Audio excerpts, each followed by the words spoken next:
halkan waxaan doonayaa inaan la wadaago bulshada Burco gobolka Togdheer gaar ahaan caasimadda gobolka Togdheer in saacadu markay ahayd 9:00 subaxnimo gacan ku dhiig leh Mustafa Ahmed Ali oo 48 jir ah inuu ku toogtay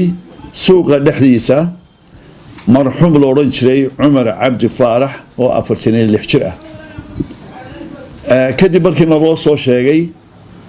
isla markaana ciidanku uu ka howlgalay muddo ugu dhow meelaha ilaa iyo 30 daqiiqo inaan ku qabanay gacan ku dhiiglihii isla markaana aan ku hayno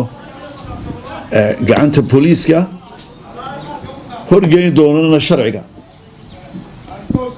marka wuxuu ku dilay baastoolada gacantaanu ku haynaa sharciga waan mareynaa eheladii marxuumkana waxaan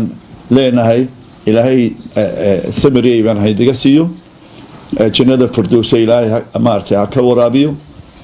waxaan leeyahay istajiya gacanta baanu haynaa sharcigana waanu marin doonaa insha Allah sidaas baan ku wargelinayay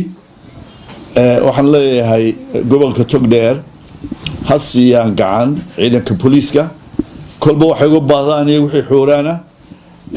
dad badan oo noo sheegayna way jiraan aarowgii ninku ka baxay kuwana waxaan leenahay 100% halkii uu maray iyo qaabkii ay noo tilmaameen waanu ku guuleysanay gacanteedaan ku haynaa sidaas baa la socodsiinaa. Wassalaamu calaykum wa rahmatullaahi wa barakaatuh.